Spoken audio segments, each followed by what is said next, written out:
Good morning all. Dr. Kavita Balamurugan, HOD ECE, welcome you for this webinar on low power digital VLSI design. Very happy to welcome our guest of today, Dr. Sanjay Vidyadharan, Wing Commander, retired Indian Air Force. I'm honored and very happy to welcome you here, sir.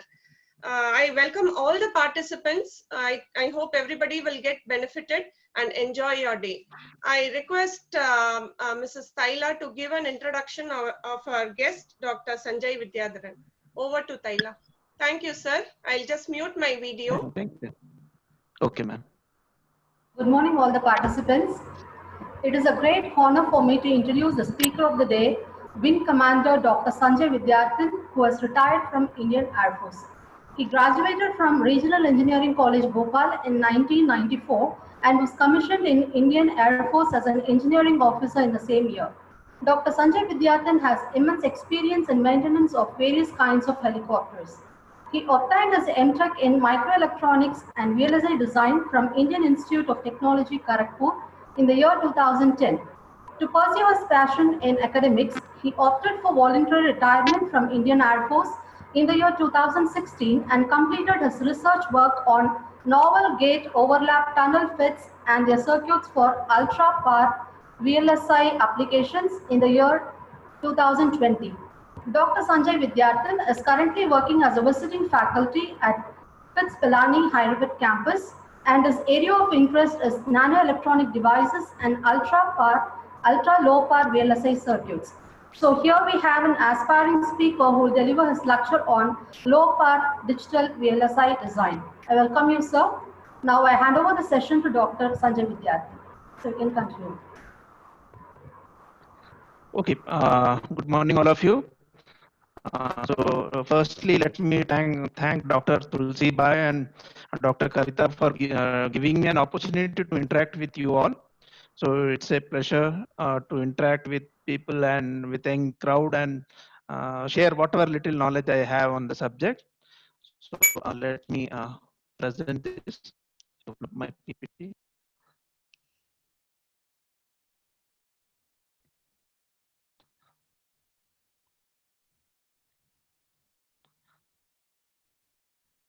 Okay, I'm going to share this.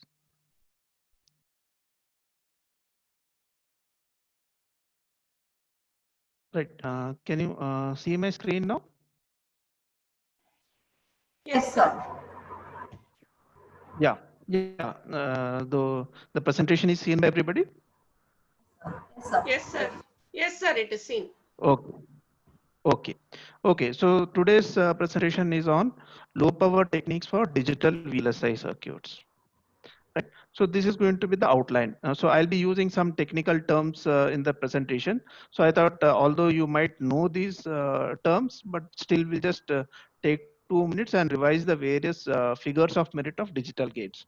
Then I'll introduce you to CMOS technology. Okay, why it is so sought after technology by the industry, right? After that, we'll see what are the limitations of the CMOS technology, because with scaling down, what are the new problems that has cropped up in this technology. Then we'll go to, one of the problems is power, right? It has started consuming large power.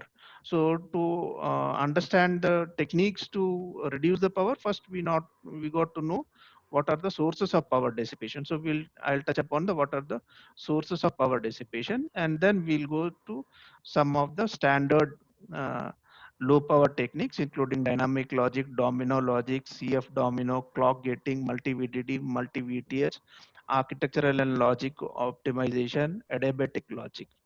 And then towards the end, I'll also introduce you to the state of art devices, low power devices like tunnel FETs and CNFETs. Okay, so let's take on with some of the figures of merit of digital gates. The first one is noise margin.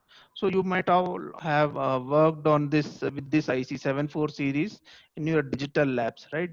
All the TTL gates, AND gate, NAND gate, whatever you have 74 series, that is the IC generally used in all your digital labs. So it uses 5 volt power supply. Excuse me.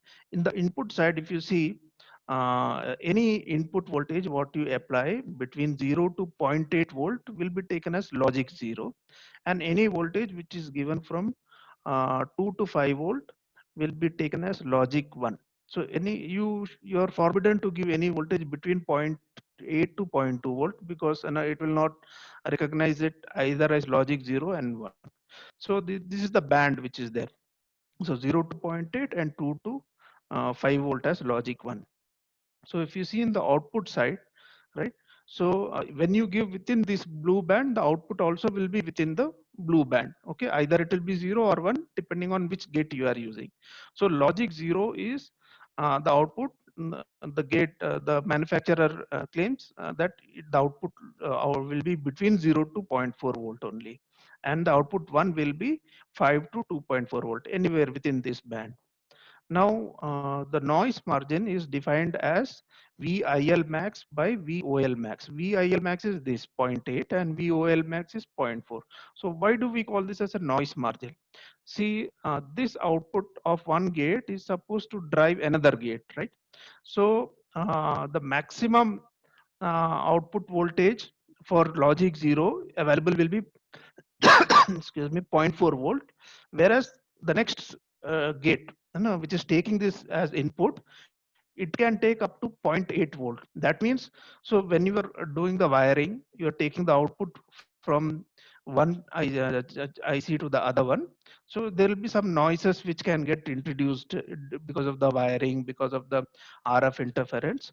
So the maximum noise which this can tolerate is 0.4 volt. Like this is the maximum output voltage is 0.4, and the maximum output voltage which the next stage can take it as logic 0 is 0.8. So this difference of 0.4 means it can tolerate that much of noise. So more the better. So if your noise margin is large, that means your system is more robust to noise. Similarly, the output in the logic 1 side, if you see, the output maximum, the minimum output available is 2.4 volt, whereas the next stage can take up to 2 volt as logic 1. That means when there is noise, this 2.4 volt can come down, right? Noise can be positive or negative. So a maximum of 0.4 volt of noise it can tolerate. So that this get pulls down to 0.2 volt also, no problem. The next stage will still take it as 1. So this is the importance of noise margin. Okay, so the next figure of merit which we are going to take is propagation delay, right? So here we have an input signal going from low to high and high to low, and if you see the output, it is not exactly a square wave replica, right? So because there will be some propagation delay within the IC, within the chip, some transistors have to be switched on, some have to be switched off, so there will be some delay. So these are the delays. These are known as the propagation delays. So if you take from the 50% of the input transition time, that is T0, in which the input has come to 50% of its value, to T1. T1 is the time when the output has come to 50%. So if you take this difference, this will be known as propagation delay high to low, because the output is going from high to low. And this is the propagation curve from low to high when the input is, now this is an inverter, example of an inverter. So when the input is going from high to low, output is going from low to high. So this 50% of from input to 50% of the output, this is known as propagation delay low to high. So these need not be same, right? Always it depends on how the gate is configured. So if you take the average, that will be known as the propagation delay, average of these two delays. Right? There is another rise time and fall time also, which we don't use that often because propagation delay is the thing which we generally use. Rise time and fall time is the time taken for the input signal from 90% to 10%, from 10% to 90%. So these times are known as rise time and fall time, right? And then a fan out, and a fan out is nothing but the maximum number of output gates one standard gate can drive. Like suppose in a TTL gate the output is 5 volt. If I keep loading it, say that TTL gate is driving another TTL gate maybe 2 more TTL gates, then the output will come down from 5 to towards 4, like that. So if you keep increasing the number of output stages, like if it is going to drive say 50 TTL gates, then obviously the output will come, will keep falling down. That is the drawback of all the previous logic families. In CMOS, we don't have that problem. So in TTL based also this problem is there. If you keep increasing the number of output stages, it will keep dropping. So finally it will come down to below 2.4, which is not acceptable. So that is what the fan out is only how much it can, maximum number of gates it can drive. So now coming next to the is the power, right? So the power of any digital circuit, basically it's two types. One is dynamic power and one is static power. So static power is when there is no change in input. So input is either 0 or 1, and accordingly output could be either 0 or 1 depending on whatever is the gate. So even that during that time, ideally there should be no current being drawn from the power supply source, but still there will be some leakage current. So that is known as static power, right? So and there's something known as dynamic power. Dynamic power is the power whenever there is a switching in, when the input goes from 0 to 1 and or 1 to 0. Accordingly, the output also will change from either 0 to 1 or out to 1 to 0. But then that dynamic power also can be classified into 3: switching, short circuit, and glitch. So we'll see each one of them in detail in the next few slides. Okay. So the last figure of merit is power delay product. If you see many a times in circuits, you can improve the delay by increasing the power, or vice versa. You can decrease the power by increasing the delay. So if you see, this is just one example shown here, where if you increase the VDD, the delay, blue line delay is coming down and the power is going up, right? So if you take the product, you will find the green one, which is known as the power delay product. So when you compare two circuits, you just cannot say, okay, my circuit is better, it has got lesser delay. You might have achieved that delay by compromising on power, right? So whenever you claim, okay, whenever you make a new circuit and you say, okay, it is an improved circuit, you got to show the PDP, you got to show delay power product has improved. Okay, then only you can compare two circuits realistically, right? So this is the evolution of the digital gates next. Okay, so in 1959 you had diode transistor logic, then we had resistor transistor logic coming, TTL, then we had this famous TTL logic, which still we are using in discrete ICs in your labs and all. Okay, and then after that the first microprocessor was emitter coupled logic. So these four logics, they're all BJT based, right? So this was 360. In 360, you had first microprocessor 360 on ECL logic. So these four are BJT based logic circuits. They used to consume lot of power, right? So because we'll see the not today, but I'll give you a link where to get the details of all these logic circuits. All the four, they have a problem of low noise margin as well as high power.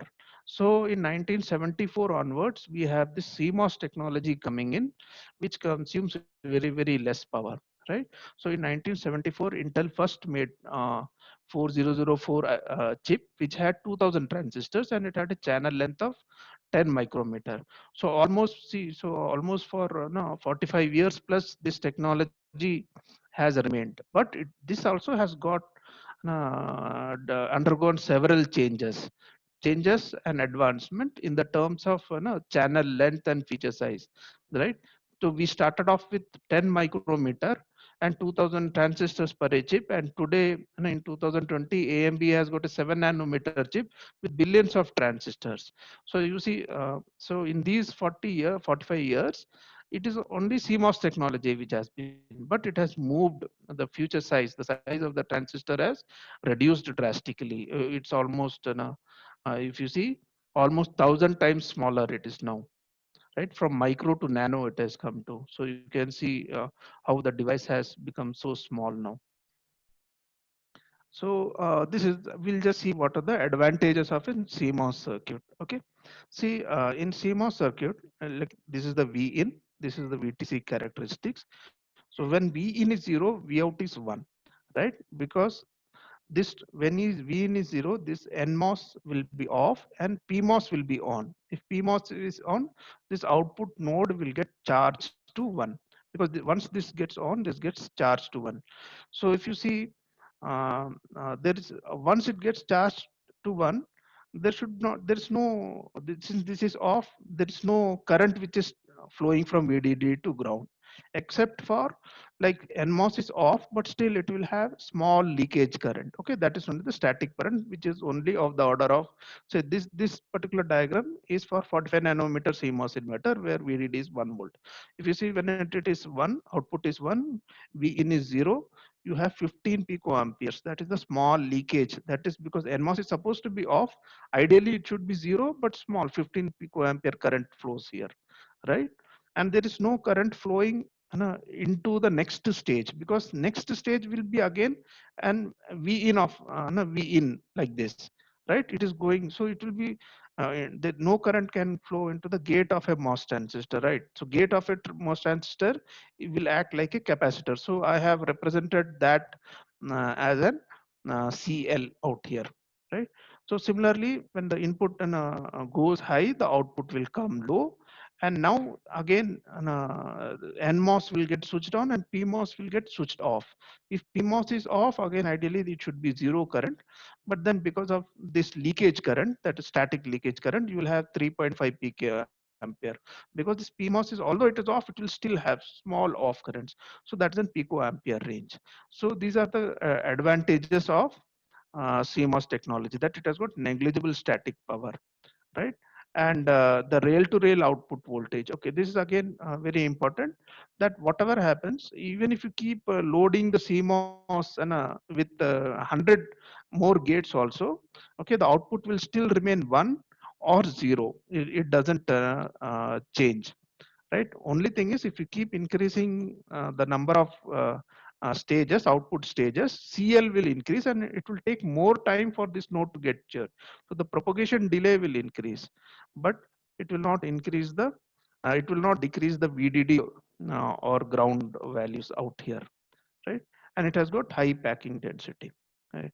So this is the switching response. CMOS is pretty faster than the BJT counterparts. If you see the switching, this is the V in and this is the V out. So you see the propagation delays. I told this node will be charged when it is the V in is going from high to low, output will go high. So through this PMOS, this capacitor will be charged. And similarly, when the output input is going from low to high, this NMOS will be charged, and whatever is the charge accumulated in this capacitor, output capacitor, will get discharged. There is no output capacitor as such. It is the next gate. Okay, this CL is the gate capacitance of the next stage transistors. So this is an equivalent CL I am showing you. Okay. Now, generally, the PMOS has got an lower mobility, so the on currents are almost half of that of NMOS. So when we size these transistors, when if you take the width of NMOS as W, we generally take width of PMOS as 2W. Then only you will get an symmetrical switching characteristics. So this is the rule which is followed. Generally, PMOS is taken twice, width of PMOS is taken twice that of NMOS, right? So the next advantage of CMOS technologies, it's pretty easy to design. If you see NAND, so how do we make a NAND? Just keep two NAND, and any AND operation you keep in series. So if you see NAND is, it should give an one only when it should give a one in all other conditions other than when both are one. So when both A and B are one, both these transistors will be on. So this output, whatever is the charge available here, will be discharged here, and you will find a 0 voltage. For any other combinations, if suppose A is 0, so there is no path here for discharge. B is on, but A is off. But whereas this A PMOS will be on, so this node will be charged to 1. So you implement an AND gate like this. Now, if you see the sizing, now since you are using two NMOS in series, so you have to size it as 2W, so that the net like the resistance, net resistance comes to W, right? Because there is two NMOS, it is like two resistance connected in series. So instead of W, if you take 2W, 2W, two resistances, 2W, 2W in series will give you 1W, right? So that is why we take 2W. Whereas PMOS, uh, we don't take these two as parallel. Why? Because there will be a condition where only A is charging this node. Like if A is 0 and B is 1, this will be off. So only this transistor has to charge this node to high. So that is the reason why we take individual path also as 2W, right? So this is a NOR gate. Similarly, if you see the NOR gate, these are in parallel and these are in series.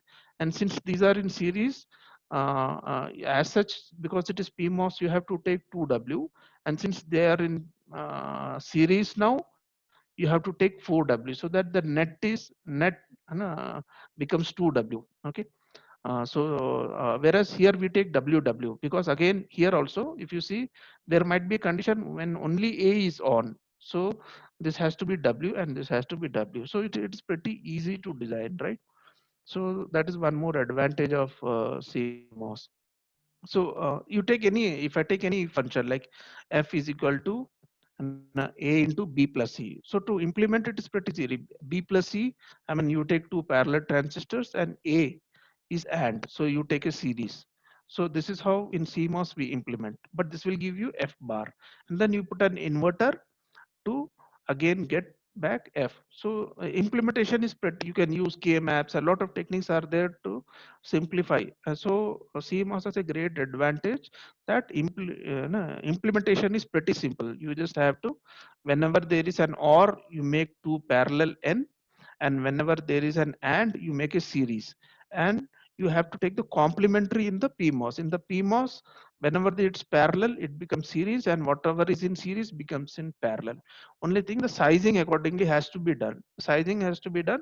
In the NMOS, if you see, each path should have only W. So 2W, 2W here will give you W. A and C, 2W, 2W also will give you W. So this is a single path 2W, 4W, 4W will give again 2W. So all paths in PMOS in the pull-up network will have 2W, and in the NMOS will have W. So sizing is also pretty simple to do, right? So now CMOS had all that advantages. That is why it sustained for around 40, 45 years. But now the problem started with the shrinking of the gate length, right? So this was ITRS prediction. So it says by 2020, after 2015 to 2020, the gate length will come below 50 nanometer, and that has happened also. Now we are speaking of 7 nanometer technology, 14, 22. This is the kind of channel length which we are having now.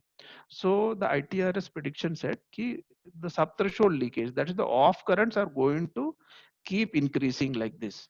So if you see the green line, so ITRS predicted that by 2015 to 2020, the subthreshold current will increase. They also predicted that the gate leakage is like, for a CMOS technology, no current is supposed to flow into the gate, right? Because it is a capacitance.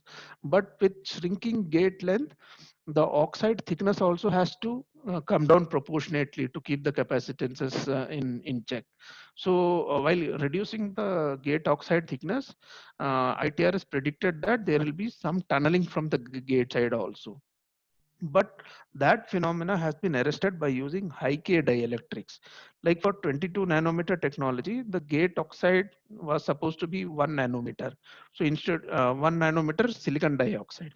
So instead of using 1 nanometer silicon dioxide, you use an high K like HFO2. So HFO2 has got dielectric 4 times that of silicon. So you can use an 4 nanometer HFO2 instead of 1 nanometer SiO2. So with that, the power, the tunneling current, the leakage current from the gate side has got reduced. So if you see this dotted line which is coming down, so by using high K electric as gate oxide, so we have been able to arrest the gate leakage. But there is no solution for the subthreshold conduction in CMOS technology. That is still a big problem, right? So to understand the gravity of the problem, okay, this was Intel's prediction of power. If you see a hot plate, Okay, hot plate is what, 10 centimeter into 10 centimeter size. So, and it consumes 1000 watts. So 1000 watts divided by 100 centimeter square is around 10 watts per centimeter square. Okay, that is the kind of heat it is going to generate. If you see the Pentium processor, it was what, 3 centimeter into 3 centimeter, and it consumed 100 watts of power. So that also was generating the same amount of heat as that of an hot plate, right? And it predicted that with further technology scaling, with more number of transistors coming into per chip, the heat density is going towards nuclear reactor and sun surface. So that was a big issue. That is how this everybody started focusing on low power techniques, right? So now we'll see each of these power loss, how it's happening. Static loss, like we discussed that static loss, as we scale down, they'll be tunneling current from the gate. The oxide thickness is very small. So instead of that, we are using high K, so that has been arrested. But even when you are not applying an gate voltage, there is some current which is flowing from the source to drain, which is shown in green out here. So that has become an issue now. So that is known as a static power dissipation in CMOS. So this is the problem with CMOS technology. Okay, now we'll see why that is so. When we go from say 180 to 19 nanometer technology, 45, 22, as we keep scaling down the size of the transistor, we also have to decrease VDD, because otherwise the electric fields will become very high, and the device will, and there will be breakdowns in the various junctions.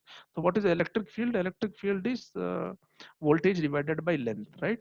So if you decrease the length, proportionately VDD also has to be decreased, so that the electric field is kept constant. That is known as constant electric field scaling, which is done.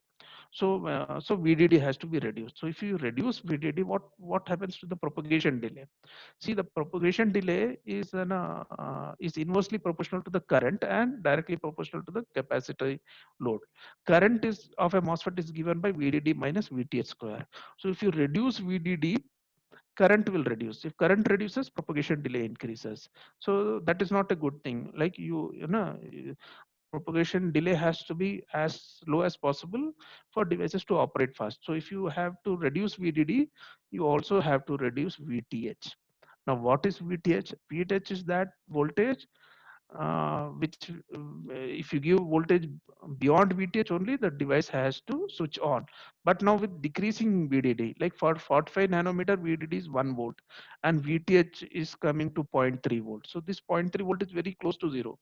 So what happens is, even if when we don't give any gate voltage, because VTH is so low, so you will have static currents are going high for these devices as you scale down the device feature sets, and that is why the power is static power is increasing. Okay, so this is a study which was done. They said ki from 90 nanometer, as we move towards 25 nanometer, this gray you can see subthreshold, so the static power is increasing, right?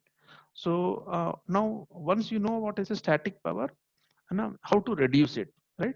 So the best option is to use better devices like tunnel field effect transistors and CNFETs. Okay, I'll give you a link how to do simulations with TFET and CNTFET toward the end of the presentation. Okay, then there are some circuit level options also available. Okay, generally many people think if you increase the width of the transistor, the current, the static power will increase, and if you use a small width transistor, then the static power will decrease. That's not the case actually for short channel devices. If you see, well, where if you decrease the width of the transistors, okay, the VTH further decreases. VT, the threshold voltage further decreases and the leakage current increases. This decrease in VT because of decrease of W is known as short width effect. Okay, so this phenomena is peculiar to devices short channel, like below micrometer, like 180 nanometer, 90 nanometer, 45 nanometer, all those nanometer devices, this phenomena can be observed, that if you decrease the width, VT will decrease. If VT decreases, the static current. So this is not the right approach to decrease the width. But you will not increase the width also. If you increase the width, okay, static power might decrease, but increase of width will also increase the capacitance of the devices, which in turn will increase the dynamic power.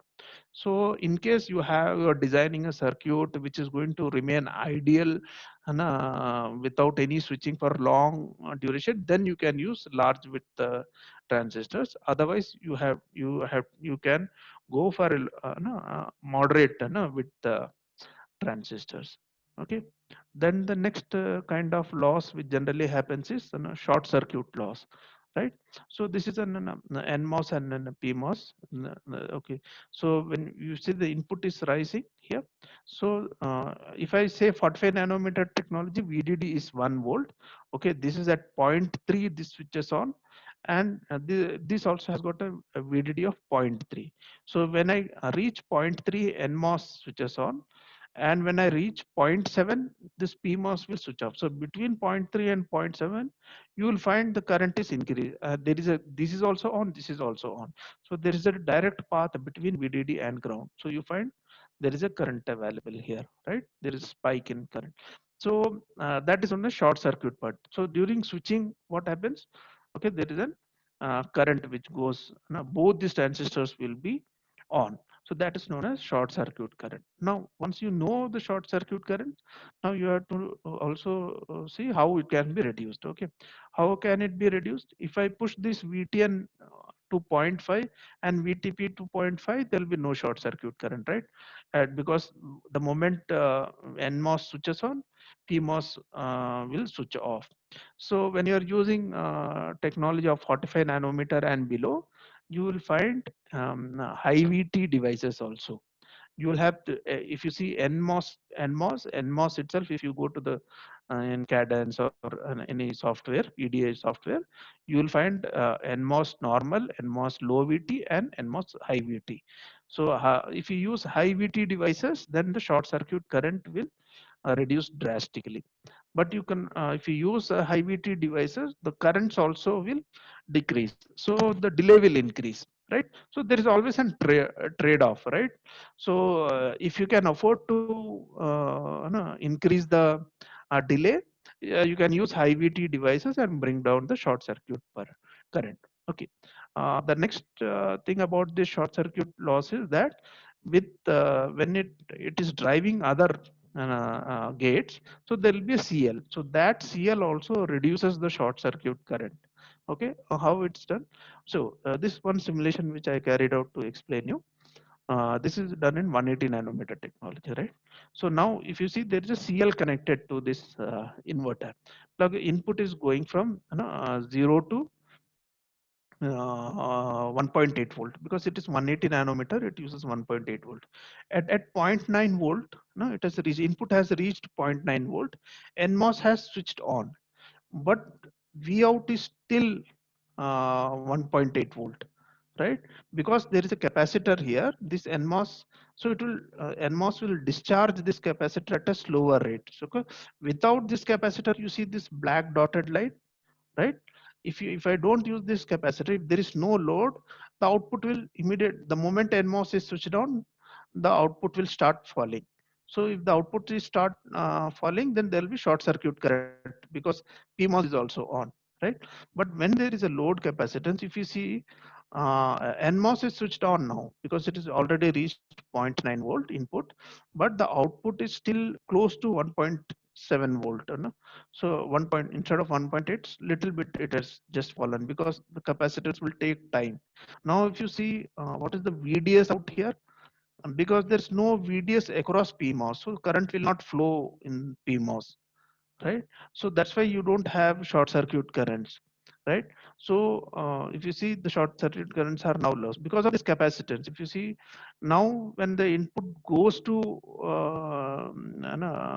close to 1.8 volt, this PMOS will get switched off. So so by that time only this capacitance will get discharged, right? So since this is a delayed, this output is going to stay at VDD for a longer time. So there will be no VDS across the PMOS transistor. Okay, so hence there will be no short circuit currents. So this is how short circuit loss is not a very big issue when the gates are driving other gates. Okay, this short circuit is to be taken care of only when there is no load capacitance.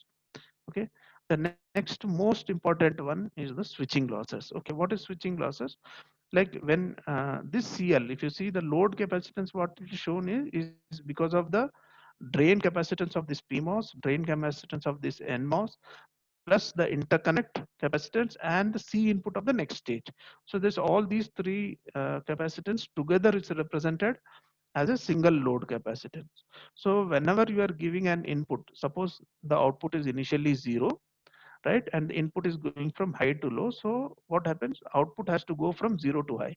So the current will flow through PMOS into this capacitor. So if I try to find out what is the energy which is stored in this capacitor, I integrate this, right? So I will get half VDD square CL. So every time this capacitor is charged from 0 to 1, okay, whenever there is a switching, half VDD square CL is the energy which gets stored in this capacitor. Okay, so when it is half VDD square CL is stored here. Okay, if I try to find out what is the energy which is consumed from the power source, so I integrate VD into current which is taken from the source. If I do that, I'll find VDD square CL. So this is the energy which is taken from the power source, and this is the energy which is stored on the capacitor. So what about the balance half VDD square? The balance half VDD square gets dissipated as heat in PMOS.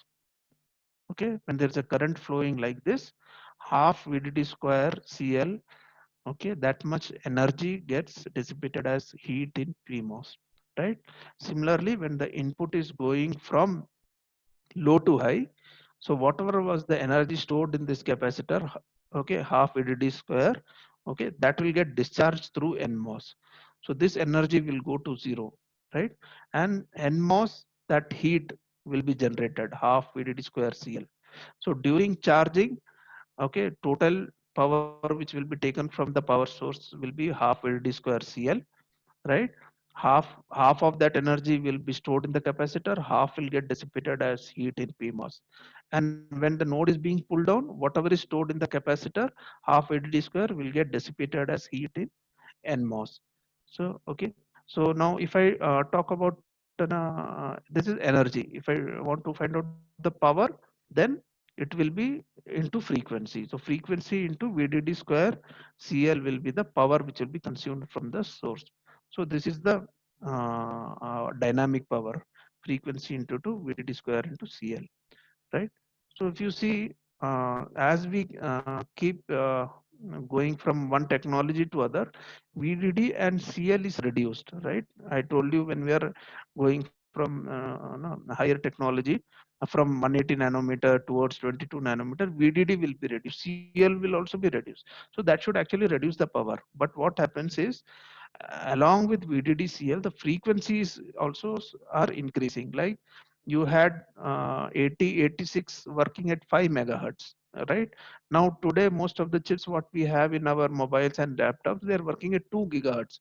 So the frequency has gone up many times, right? Similarly, the transistors per chip also has increased many times. I told you the first chip had only 2,400 transistors, and now we have close to a billion transistors in per chip. So this is the reason why we have to take care of the power. It is going increasing with each generation. The power is increasing, so we have to take care. We have to adopt measures which reduces the power. Now static, we talk about a lot of good things about static CMOS, that it is easy to design, it will give rail to rail voltage, and things, and like, but it has also got a disadvantage. Suppose you have to implement four input OR gate, like you will have to stack one above the other four. So that is not, so if you have two NORs and one NAND, the same this is the same function implemented like this. Okay, you can check that, you know, it works out, it comes out to be the same. Now, if you see the PMOS network, so you will have 4 micrometer, 4 micrometer, 4 micrometer here. So you find okay, it consumes large area. All these PMOS transistors consume large area, right?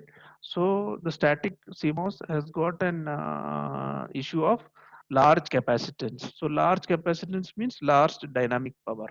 So that is why if you see this is an full adder circuit, right? Full adder, if you see full adder carry, what is carry? When A and B are both are one, it will be carry will be one, or when C in is one and either A or B is one. So this is how the carry function. If you just write the expressions for carry and you try to implement in CMOS, this is how it will look. Okay, so this is an optimized carry block, right? So I'm using the carry block, I am generating the sum block. So this whole net is 28 transistors. This is one of the simplified static CMOS adder. It requires 28 transistors. You see all this PMOS. So the width is not shown. So if you see the PMOS, all this will have a large width, the 2W, 4W, 8W like this. So if you have three PMOS connected in series, so all the width will go very high. So huge capacitance, if you see. So to overcome that difficulty, we have one low power logic, which is known as dynamic logic. In dynamic logic, what we do is we just do away with the entire PMOS network in totality. There is no PMOS network at all.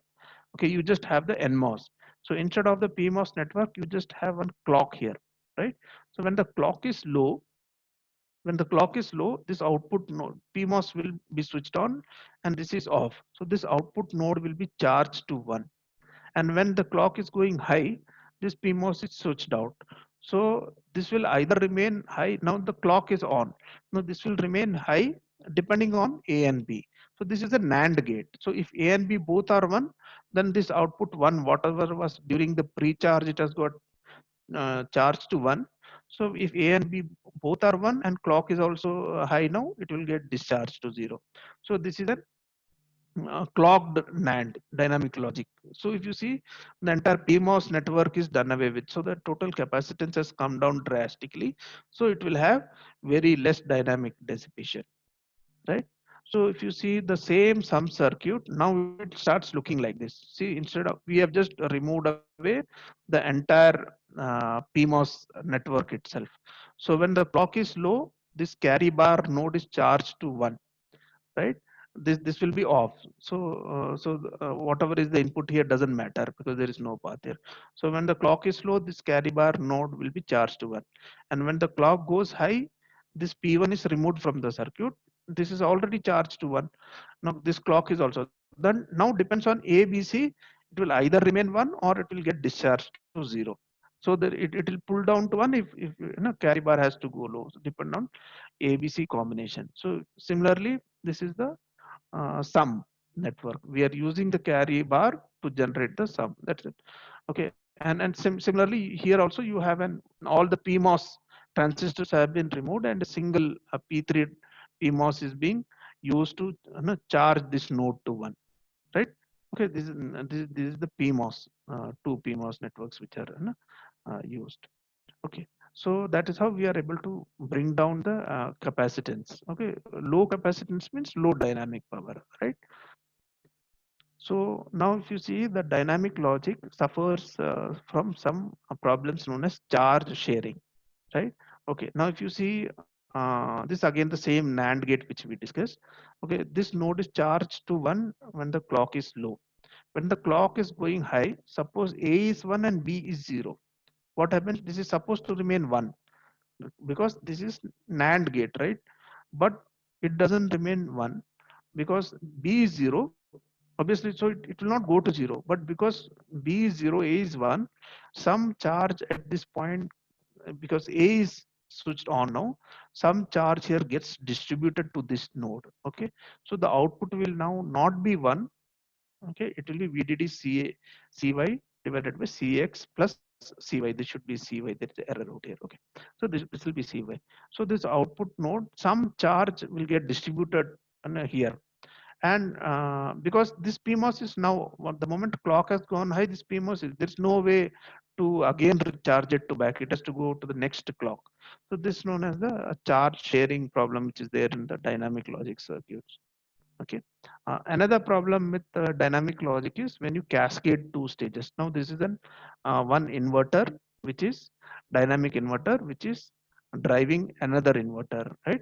Okay. So when the clock is zero, output, this is clock is zero, this is getting charged to one, this is also getting charged to one, pre-charged to one. Okay, both are pre-charged.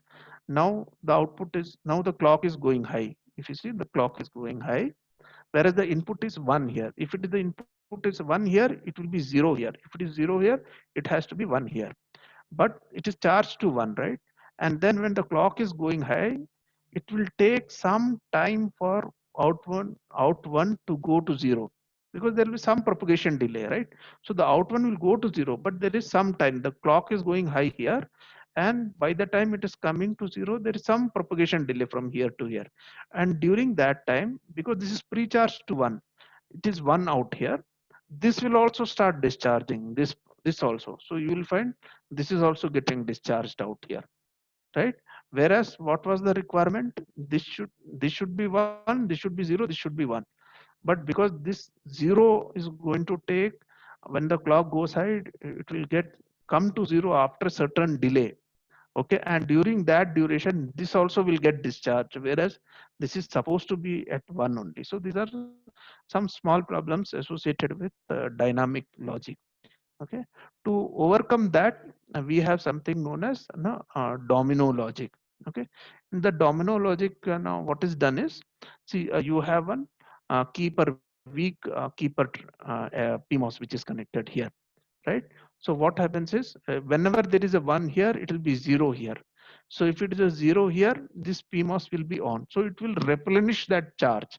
So because of charge sharing, we said ki there is some charge, and if you see this charge sharing, okay, so there is no, some charge will get shared to this node, and there is no way it will get replenished. So that is taken care of in here by this inverter and a weak PMOS. So this charge it will get, and then we are going to use another inverter in front of that.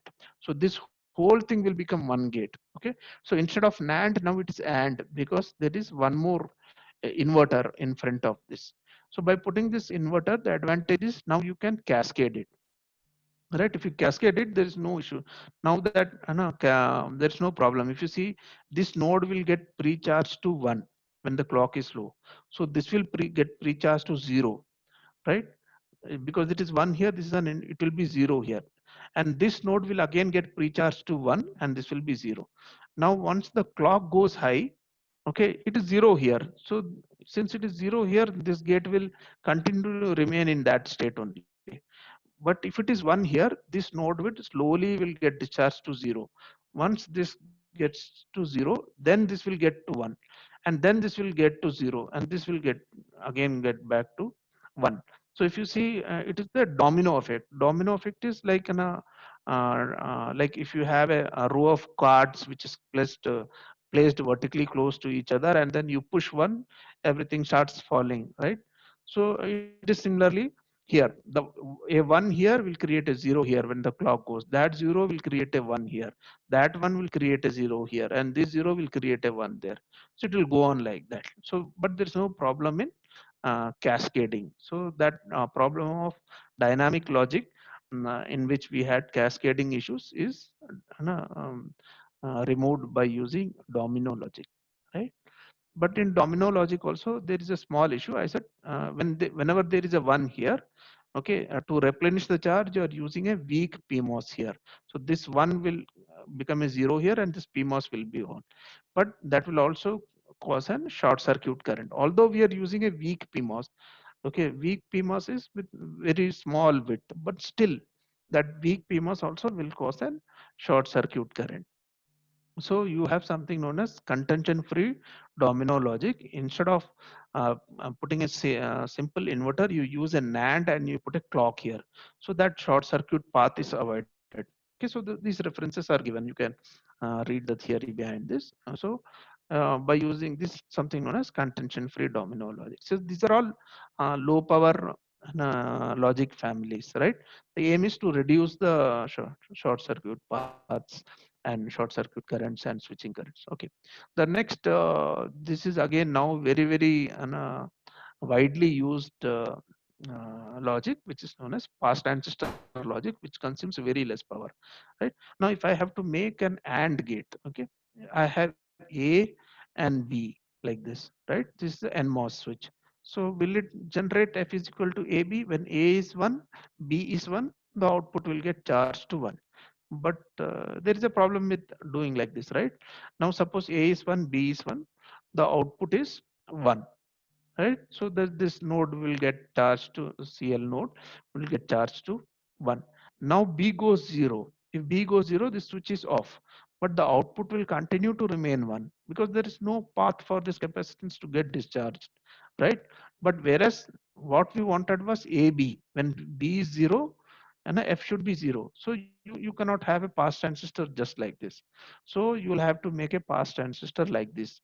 So how do we make this? Like F is equal to AB, right? We first take one of the inputs as a control. Like I take B as a control. If I put B equal to 1, then F is equal to A. So B equal to 1, F is equal to A. And if I put B equal to 0, then F is equal to 0. So I will have to give a 0 out here. Now here if you see, when B is equal to 0, what F, it will be A. When B is equal to 0, this is B bar out here, right? You put a B bar here. So this is 0. So whatever is that value, previous value of the capacitor, whatever was stored, that will come to 0 now because it has got a path out here. So this will become the full pass transistor logic circuit. Similarly, this is an OR. F is equal to A plus B, right? A or B, right? So if I put take B as a control, if I put B equal to 0, F is equal to A. So I put B bar here and I put A here. And when B equal to 1, F will be 1. So I put B here and 1 here. So this is how the pass transistor. If you see in this logic, there is negligible static dissipation. There's no VDD ground path. Similarly, there is no dynamic power dissipation, no short circuit currents. So all those issues are not here. But this transistor has got another problem. Let's see what is the problem. Suppose this is an NMOS switch. Okay.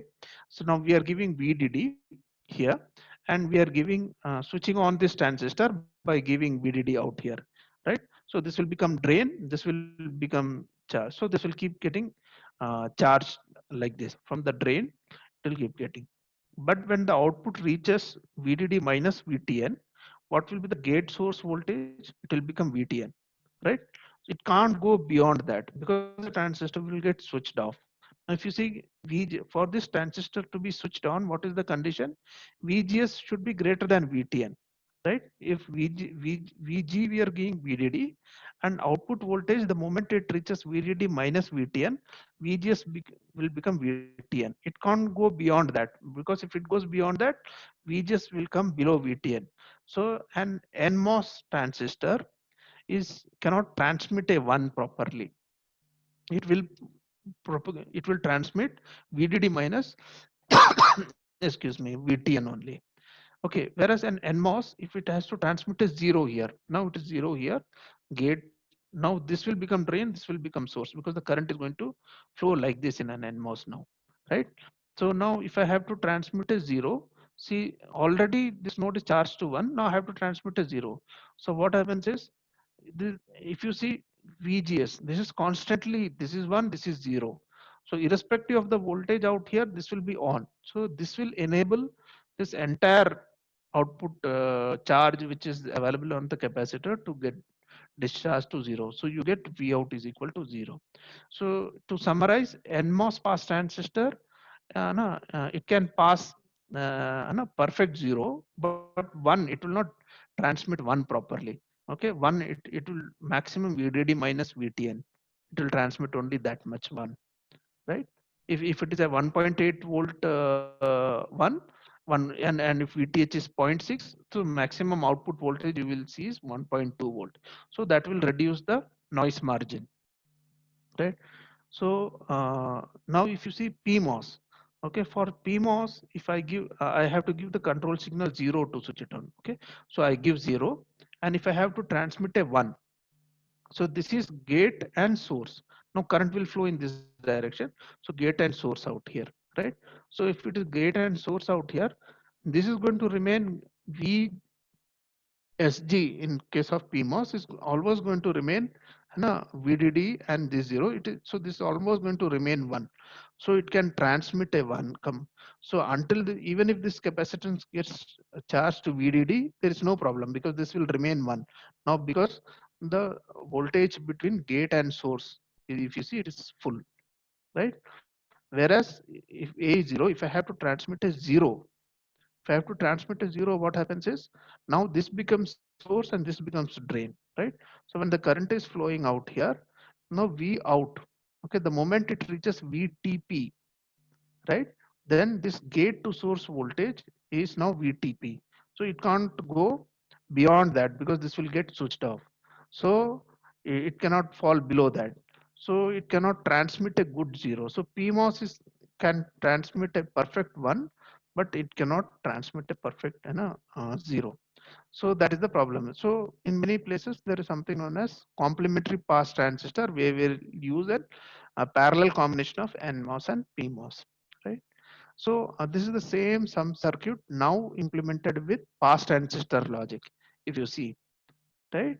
So if you implement with a pass transistor logic, the same equations is implemented with pass transistor logic. So these are all A. The A is taken as a control signal, B bar. Okay. So if you see, if it is done like this, right? And in the end, because it is an N implemented with NMOS, right? You use a PMOS, a weak PMOS to restore the charge to back to 1. Like we said, NMOS is not going to transmit a perfect 1. So you use a weak PMOS to restore that. So this restoring circuit is required whenever using NMOS. And then you use an inverter. So this is a pass transistor. So if you see, there is no dynamic power loss and there is no short circuit loss here in this. So this is an extremely low power topology, right? The another option which is available used to multiple VDD for power reduction. Say you have a signal path, right? So some inputs are there, some outputs are there. So say this path is going to take 10 seconds for the computation to take happen. Whereas in there is another path which will take only 5 nanosecond, right? So what can we do? No, instead of 5 nanosecond, we can use lower VDD in this path. If we use lower VDD, again the delay will increase, but still that delay is not really going to affect my circuit performance over, because as such I have to wait for 10 nanoseconds for the input to travel in this critical path. So this is non-critical path. So in the non-critical paths, you can reduce the VDD. Right, this is known as dynamic power supply scaling, which is resorted to by most of the circuits, most of the modern day processors, where there is a power management system which reduces the VDD in non-critical paths. Okay, so that is done. So for a multi-VDD design, these are some of the drawbacks, that you will have to have level shifters for different power supplies, additional overhead for power supply, consumption converters, and all this DC to DC converter is required. So these are some of the challenges in multi. Similarly, you can have multi-VTH design. Like again, in the non-critical path, so this is going to take 10 seconds. So in this path, I can use high VT devices. If I use high VT devices, it propagation delay will increase, but still it is less than 10 nanoseconds. So, but I can reduce the power in this path. So overall power can be reduced. But once this is done, this is not dynamic in nature. Once this is done, you are using a high device, it gets fabricated, then it will always, this path will always remain as high VT. Whereas in multi VDD circuits, it is dynamic in nature. Here it is static in nature. So you will have to use additional mass. These are some challenges of multi VTH design. Okay. The next low power technique which we are going to discuss is clock gating. This is a D flip flop. If you see the data line, Now assume that the data line is continuously 0. Now whenever there is a clock going from low to high or high to low, what happens is, if you see at this node, okay, there is a switching happening from 0 to 1, 1 to 0, 1 to 0, because this is a NAND gate. Output is 0 and 1 only, because data is not changed. But if you see this NAND gate, this is 1 out here, this is 0 1 0 1. So it will keep toggling from 1 to 0 every time the clock is making whenever there is a clock, there will be change, happening out at this node. Overall output is not changing, but here it is changing. So every transition, as we saw, there will be short circuit currents, there will be switching currents, so there will be power dissipation in this NAND gate. So this is unnecessarily toggling, right? So these kind of things can be avoided. So that, how can that be? That is something known as clock gate. If you see, this is D, this is Q. So whenever, what will this XOR decide? Whether there is a change in data with respect to the previous data, right? Only when D and Q are different, XOR will be 1, and it will allow the clock to come to the latch. Okay, so by using this clock, this is known as clock gating, right? So that is only when D and Q are changing, and only then, this clock is allowed to come. So this is just an example, but in various circuits, depending on your circuit, you can see how to reduce the switching activities by such gating techniques. So if there is no requirement of, you have to see if there is some with clock, is there is some redundant switchings. If there is no redundant, if there is some redundant switching, you can use these kind of gating techniques to reduce that switchings, right? This study was done by this group. If you see, various modules they have taken, and they have introduced the power clock gating, and they have found that the power has reduced around 20% reduction in power they have achieved by using clock gating, right? Okay, the next technique which we are going to see is architectural level optimization. Suppose I have an processor which is working at 100 megahertz, right? And power supply is 5 volt, and the total power is 16 milliwatt. Now instead of using a one processor, I use two cores, okay, core 1 and core 2, and I reduce the power supply to from 5 volt to 2.5 volt, and 5 volt to 2.5 volt, and also reduce the frequency from 100 megahertz to 50 megahertz. Okay, so what is the individual power here? Now the power, we know it is a frequency into VDD square, right? So VDD is become half, frequency also have become half, so it has become VDD square it is. So the total power will be 8 times lesser for each block. So instead of 16, now 8 times lesser is 2 milliwatt power. Similarly, this is also 2 milliwatt power. And now if I am able to use this in parallel, so I can again get 100 megahertz signal out here, right? The speed. So for the same speed, instead of using a single processor, I use two processors, then the power is only 4 milliwatt, 2 milliwatt here and 2 milli. That is how all this one core, 4 core, 16 core, quad core, all these things, it has come because you save power that way. Okay, or in other words, you can say if you're using the same power, for the same power, it will increase the speed. Okay, that is there. But if you say for the same speed, then the power comes down. Okay, the way you look at it, right? So all this multi-core, what we are using is not necessarily only for speed, but it is also to reduce the power, right? Then we have some algorithm level optimization also. See, this is an parallel multiplier using the full adder circuits, right? This uses more than 400 transistors. So you can have Booth's algorithm multiplier. This you might have studied in the digital circuits. So this is a small, this uses less than 100 transistors. So if you see, when you use a better algorithm, the number of transistors and the number of switchings reduces. So that is also one way of reducing the power. So if you see, when we do optimization at algorithm level, the savings in power is very high. Like when you do at a gate level or a register transistor level, gate level is shown in green and register transistor level is shown in blue. Okay, you will get some reduction in power. But whenever you do in architectural level, right, the power saving is large. So so you have to first target the best design, not that you design a very big circuit and try to adjust the transistor weights and apply low power techniques at the transistor level to reduce the power. First and foremost is your algorithm should be the best, right? That is the most important thing. Okay, now this is another low power technique which is known as adiabatic logic, na, which is used, okay, to reduce the power. Okay, so this is an inverter. This is an inverter. If you see, we have decided, we have learned that during switchings, half VDD square CL power gets dissipated at heat in the PMOS network, right? So instead of for every time it's getting charged to VDD, half VDD square CL power gets dissipated as heat in the PMOS. So instead of doing that, suppose we give an input first and then increase VDD in two steps. First from 0 to VDD by 2 and then from VDD by 2 to VDD. Then what is the power? In the first case, it will be VDD square by VDD by 2 the square CL by 2, right? That will come to VDD square by 8 CL, and the next again it will come to VDD square by 8 CL. If you add that in those two steps, the total power will be VDD square CL by 4, right?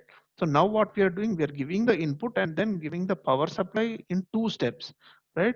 When doing that, the total power is going to come to VDD square CL by 4. Now, if you increase the VDD in n number of steps, then the total heat which gets dissipated in the PMOS is VDD square CL by 2n, right? But again, the total energy which comes to the capacitor is VDD square CL by 2. But what gets dissipated as heat, that can be reduced by instead of using a single VDD, by using. Now, if you give a slow ramp of VDD, instead of giving a single VDD, first you give an input and slowly increase the VDD, then the power dissipated in the PMOS will become negligible. That will become clear in this slide. If you see, this is an CMOS symmetrical pass gate adiabatic logic, right? So suppose A is initially, if you see A, this is the input, this is the buffer output V out plus, this is V out inverter output. Okay, this is an inverter buffer. It gives both. So when A is once, initially we are increasing A to 1 and then slowly increasing the clock. So when you increase the clock through this M3 transistor, this node will get charged to 1, right? When the increasing the if you see, this is clock is increasing here, it is increasing, it is start, and then now the A can go back, A retreats back, right? So now once A retreats back, during this clock is stable here, this is what is the evaluation phase. The next stage will read the data. Now it is A is high. Now once it is done, the next stage has evaluated and read this data.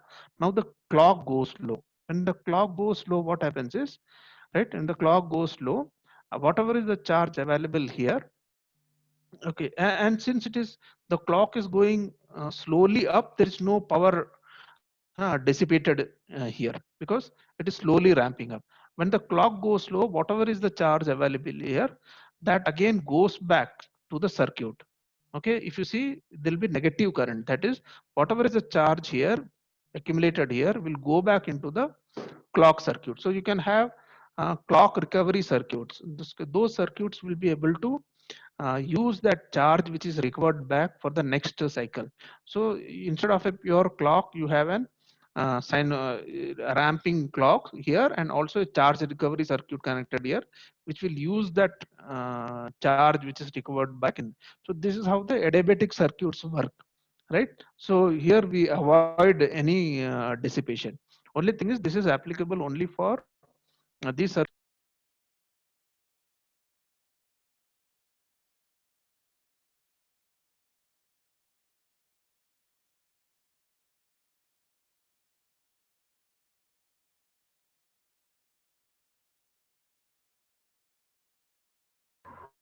Sir, kindly unmute yourself. So you have been muted, sir.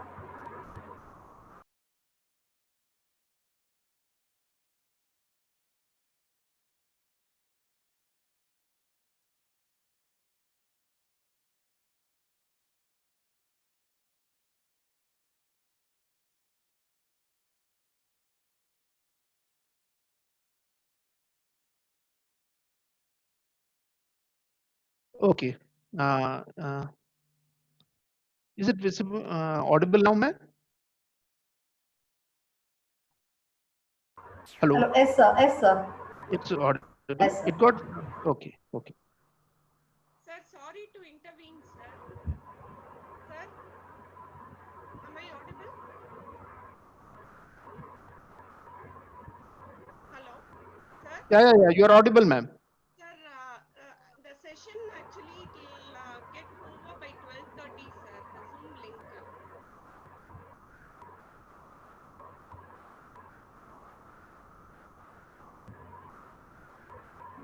Sir, you're able to hear Okay. me? Yeah, I'm able to hear you, ma'am. Sir, we have 10 minutes time for the. Yeah. Okay. We have few questions in Q&A as well. I'm sorry, Okay. sir, to intervene in between. Yeah. Okay. This is probably the last few slides, ma'am. Okay, sir. Thank you, sir. We have some Okay. 4 questions in Q&A. Don't mistake, sir. Okay. Sorry. Okay. No problem, ma'am. Okay. Okay, sir. Continue, sir. Okay. Okay.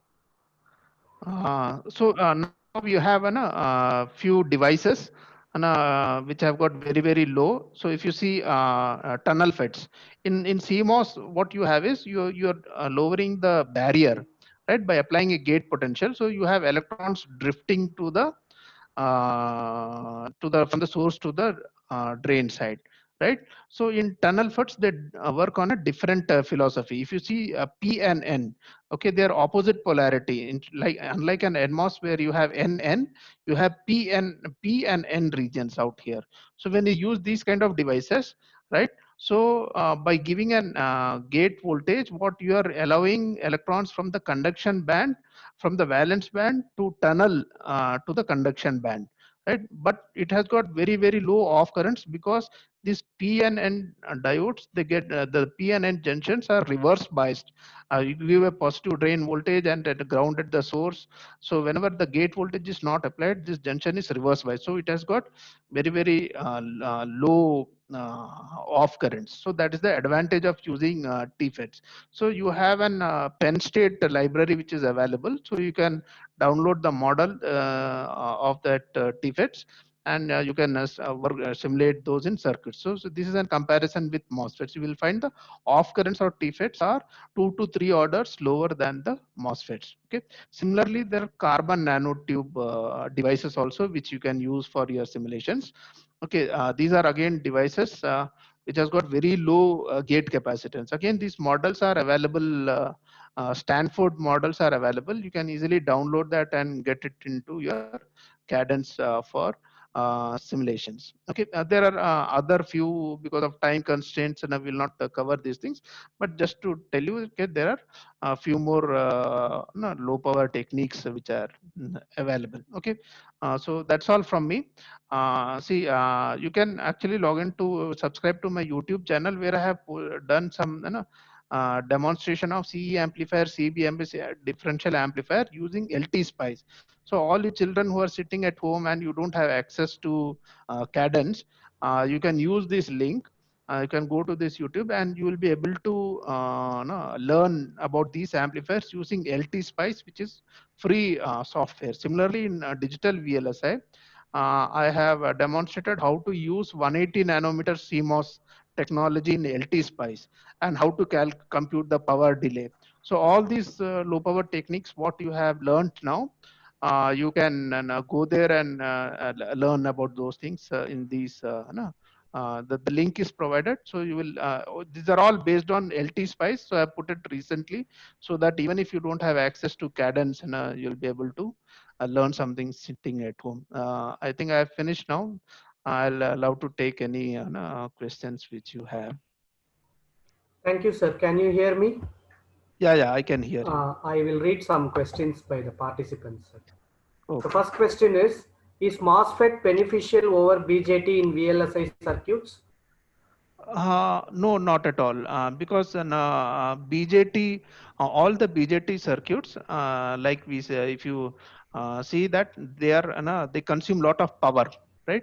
CMOS has got that. It's either NMOS is on or an PMOS is on. Whereas all the BJT circuits, they will continuously, they will have large amount of static currents.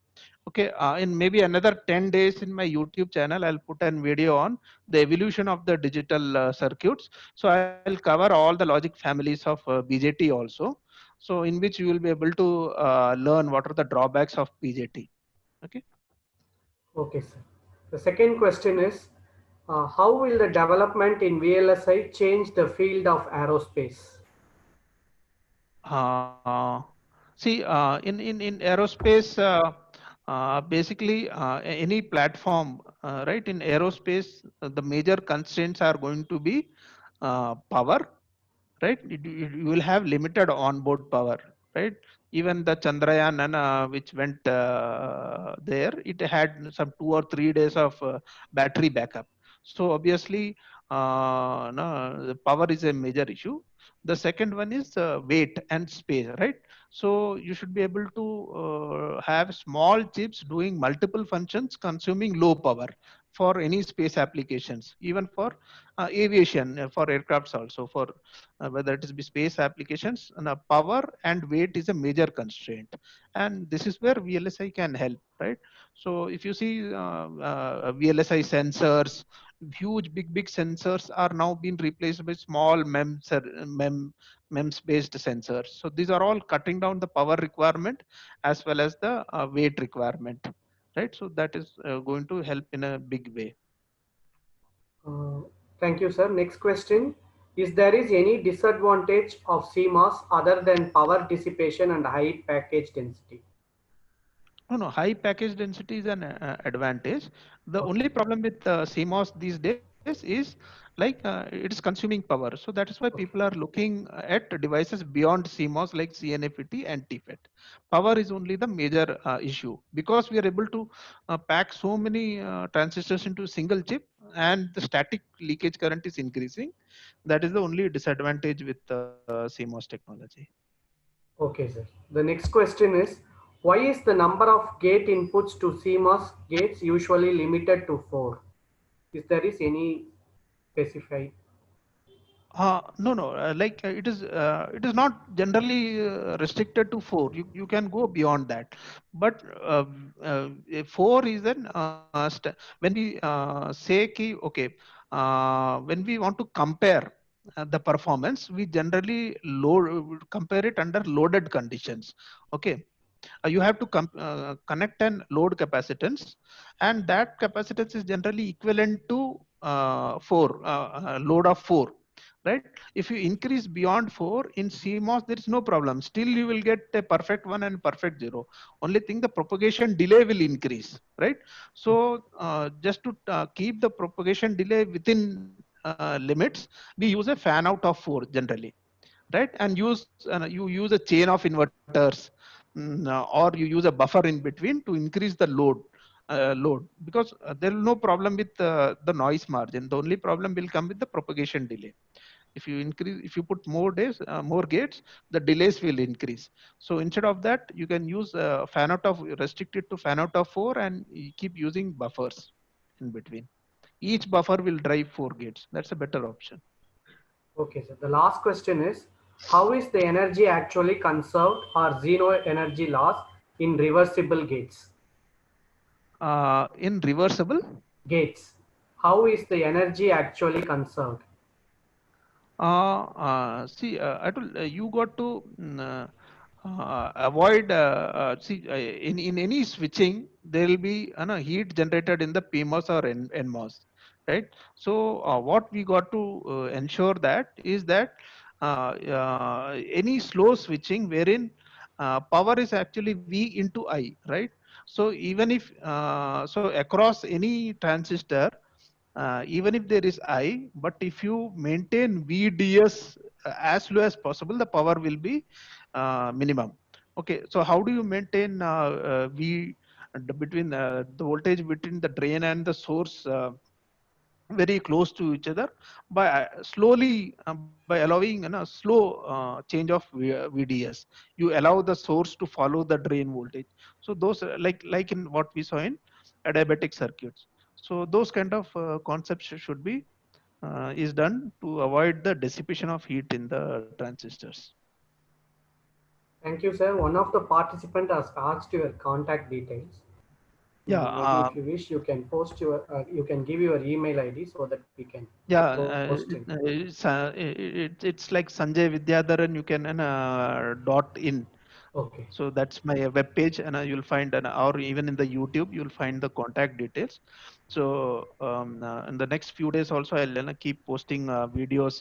They're all free. There is no subscription, and most of them will be on LT Spice, so that students sitting at home also can start practicing these things. So once this lockdown gets over, I'll make videos on Cadence and other tools. But presently, I am focusing on videos which are on LT Spice, so that students can take benefit of that sitting at home. Thank you, sir. I invite Ms. Saranya to give vote of thanks for this event. Good afternoon. I'm Saranya, Assistant Professor of EC Department. I feel honored to deliver the vote of thanks. I would like to thank Dr. Sanjay Vidyadharan for his valuable talk on low-power digital VLSI design. Sir, the session gave us a lot of insight on CMOS technologies, its limitation, and then about various sources of power dissipation and various low-power techniques. Also, I would like to thank our management, Principal Dr. G. Prabhakaran, Head of the Department Dr. Kavita Balamurugan, Professor Dr. Tulsi Bai for support extended in conducting the webinar successfully. Also, I would like to thank all the participants from various colleges for your active participation. I once again thank everyone. So now I request all the participants to turn on your video so that we can have a group photograph.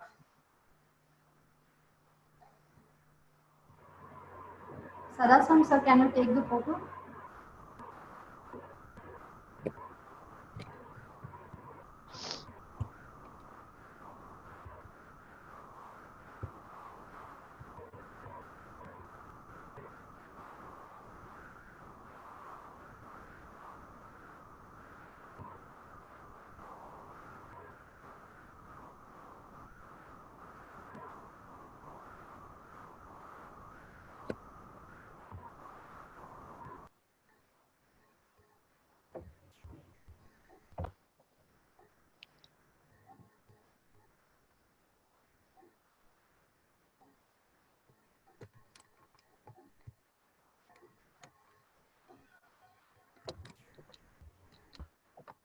Okay, ma'am. Kavita, ma'am. Yeah. Orange. Yes.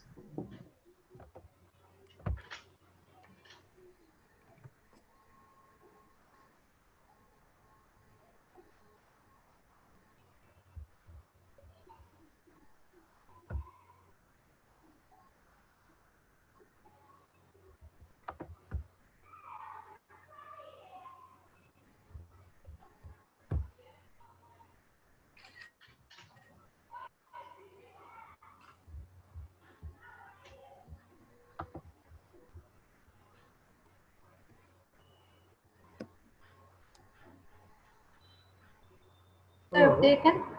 Yes, taken. Yes. Thank you so much, sir. Sorry for No issue, ma'am. asking you to. I intervened No, in no, between. no problem at all, ma'am. I hope was the video audio out for a long duration, ma'am? No, sir, not at all. Just for 2 Okay. seconds, sir. Not more than Okay. that. No other problem, no other issue. It was very informative, sir. Thank you so much. Okay, ma'am. The only thing was time constraint. Maybe one more time Correct, ma'am. we can have a longer session. Thank you, sir. Thank you so much. Thank you, sir. Thank you. This kind of thing. No problem. Some other time, whenever we get an opportunity, Okay, sir. I think bandwidth. we'll have a longer session, ma'am. Okay, But sir. ma'am, I'll keep updated. Yeah. Yes. Okay. Thank Thanks you, a sir. lot. Thank you so much. Thank you. Okay.